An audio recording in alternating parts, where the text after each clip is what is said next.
부르다가 깨달았는데, 야, 오늘 우리 예배에 홍해가 갈라졌습니다. 할렐루야. 지금 이 예배 오신 분들은 알아요. 이 예배 오신 분들은 알아요. 이 예배 장소가 이렇게 좌우로 쫙 갈라져서 하나님이 들어오고 계십니다. 할렐루야. 네, 지금 영상 보는 분들은 도저히 무슨 말 하는지 도저히 모를 거야 아마. 야, 자, 오늘 말씀 읽겠습니다. 시편 55편 22절의 말씀입니다. 시편 55편 22절 말씀. 그러니까 이게 앞에 쓴 자의 온도에 여러분을 맞춰야 돼요. 뜨거워질지어다. 뜨거워질지어다. 예. 시편 55편 22절의 말씀. 자, 우리 한 절의 말씀이죠. 한 절의 말씀인데 우리 다 같이 한 목소리 읽습니다. 시작. 짐을 여호와께 맡기라. 그가 너를 붙드시고 의인의 요동함을 영원히 허락하지 아니하시리로다. 아멘. 제가 한 번 더 읽을게요. 내 짐을 여호와께 맡기라. 그가 너를 붙드시고 의인의 요동함을 영원히 허락하지 아니하시리라. 아멘. 자, 오늘 말씀은 우리를 괴롭히는 수많은 문제들에 대한 하나님의 어떤 중요한 해결 방법을 하나 제시하고 계십니다. 자, 그렇다면 하나님께서 오늘 우리에게 가르쳐 주시는 우리의 문제를 향한 해결 방법, 자, 그것을 뭐라고 얘기하시죠? 오늘 전반부에 뭐라고 얘기하죠? 내 짐을 여호와께 맡겨라. 내 짐을 여호와께 맡기라. 자, 하나님은 도대체 무슨 이유로 우리에게 네 짐을 나한테 맡겨라, 너의 짐을 맡기라. 혹시 문제를 맡기면 하나님께서 그거 다 해결해 주시려고 이 말씀하시는 건가요? 얼마나 좋겠습니까, 그죠? 다 맡기면 하나님이 다 해결해 주신다. 자, 그런 의미로 이 말씀을 주신 건 아닙니다. 왜냐하면 하반절에 하나님께서 이렇게 말씀하시기 때문입니다. 그가 너를 붙드시고 의인의 요동함을 영원히 허락하지 아니하시리로다. 여러분, 이게 무슨 이유죠? 무슨 말인가요? 자, 이 말씀을 통해서 하나님이 말씀하시는 초점은 문제가 아니라 우리의 영혼이라는 거예요. 우리의 영혼. 즉 오늘 본문의 시인은 하나님의 문제 해결 방법에 있어서 어떤 깨달음을 얻었던 것 같아요. 처음에는 아마 자신의 문제를 가지고 하나님 앞에 이 문제, 이 시련, 이 고난, 이 어려움들을 좀 해결해 달라고 기도했을 것입니다. 그러면서 하나님, 이게 맡깁니다. 하나님 좀 해결해 주세요 라고 얘기해요. 근데 하나님은 이 시인의 마음에 그 문제에 대한 구체적인 해결책을 주시지 않은 것 같아요. 대신 맡기라고만 얘기하시고. 그런데 오늘 이 본문 말씀을 보면 이 가운데 이 시인은 하나님의 마음을 깨달았던 거예요. 그러니까 내 짐을 맡기는 것의 초점은 그 맡긴 짐의 해결이 아니라 그 맡기는 자의 심령에 초점을 두는 것입니다. 할렐루야. 그 시련 속에서, 그 고난 속에서, 그 아픈 여러 어려움 속에서 그 영혼이 흔들리지 않도록 붙들어 주겠다라고 하는 거예요. 그래서요, 오늘 말씀을 통해서 우리가 분명한 거 하나를 깨달아야 됩니다.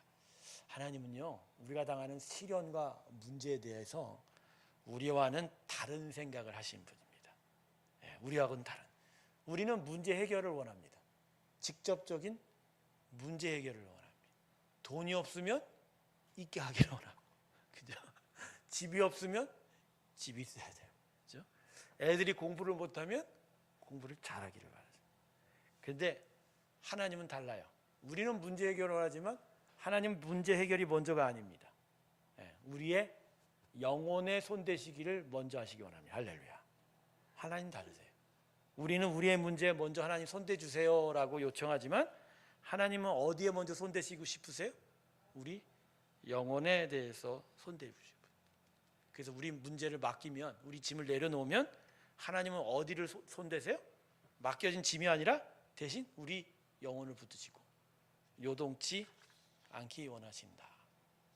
여러분, 왜 하나님은 이러실까요? 좀 그 문제 좀 해결해 주면 좀 안 되나요? 아니, 우리가 이제까지 신앙생활하면서 진짜 하나님 앞에 답답함을 토로한 게 이거 아닌가요? 아싸, 진짜 하나님, 진짜 요번만은 진짜 이것 좀 해결해 주세요. 이걸 좀 해결해 달라니까요. 근데도 불구하고 하나님은 항상 어떤 식이에요? 그거보단 어디에 마음을 두세요? 여기. 이 영혼에 먼저 손대시기를. 도대체 하나님 왜 그러실까요? 왜 그러시냔 말이에요. 하나님께서 보시는 우리 인생의 문제들, 어려움들, 시련의 근원이 사실은 이 사람의 심령인 거죠.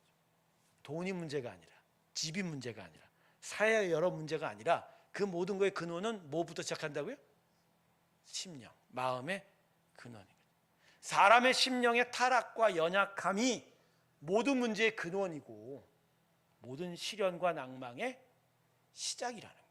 그래서 거기서부터 만지시고 거기서부터 붙들어 주시고 거기서부터 강하게 될 때 비로소 인간사의 문제들은 하나하나씩 해결되기 시작한다라는 거예요. 서로 성도 여러분, 그래서요 하나님은요 무엇보다 우리 영혼에 영적 질서를 새겨주시기를 먼저 원하세요. 이 안에 질서가 새겨지고 커다란 하나님의 은혜의 줄거리가 생겨지고 그리고 그것이 생겨지면서 서서히 인생의 여러 문제들이 하나하나씩 풀려가는 일들이 있습니다. 물론 하나님께서 기적과 같은 일들을 베푸시긴 하죠. 하지만 당신의 자녀들이 계속하여 하나님의 기적에 매달리게 하지 않으세요. 출애굽할 때는 홍해를 기적과 같이 여셨지만 요단강을 건널 땐 여시지 않았어요. 제사장의 발걸음이 먼저 물에 들어간 후에야 여셨습니다. 할렐루야. 하나님은 항상 그러세요. 처음엔 기적도 주시지만 기적을 매달리는 자가 아닌 우리 영혼이 하나님을 신뢰하면서 믿음으로 살아가기를 바라신다. 그래서 여러분, 우리가 하나님 앞에 우리의 문제를 가지고 나오면 하나님 문제가 아니라 우리의 마음을 먼저 만져 주시는 거예요. 그래서 여러분, 우리 기도의 내용이 바뀌어야 돼요. 우리가 하나님께 바라는 바가 바뀌어야 돼요. 물론 문제를 가지고 나오지만 그 문제를 통해서 내 마음이 변화가 되도록, 내 마음이 강하게 되도록, 내 마음이 단련되도록, 내 마음이 훈련되도록 하나님 함께해 주십시오라고 한다면 그게 더 빨라요. 내 마음, 내 영혼의 길이 정리가 되면서 내 인생의 문제들이 순식간에 해결이 되는 것을 보게 돼요. 여러분, 인생의 수많은 그런 장애물들과 짐들을요 하나님이 계속 치워주시고 격파한들 그게 새로워지지가 않아요. 왜요? 이게 잘못됐는데 또다시 문제가 만들어진다니까요. 또다시 문제가 만들어진다. 그래서요 도박하는 사람들이 항상 도박 끊는다고, 자기가 뭐 안 한다고 하지만 저 끊을 수가 없어요. 왜요?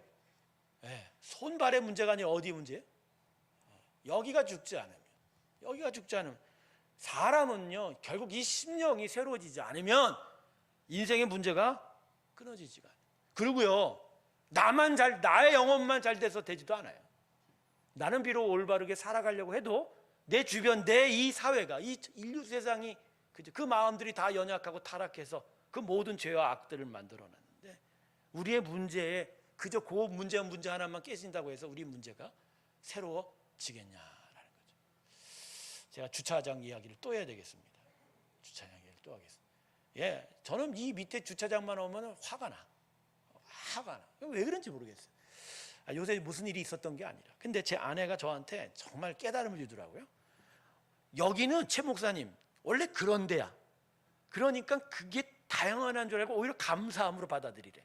처음에 나도 화가 난 거예요. 도대체 내 마음에 왜 저렇게 돌을 던질까 했는데 그렇더라고요. 이 주차장의 문제를 놓고 하나님은 주차장에 손대시는 게 아니라 어디에 손대세요?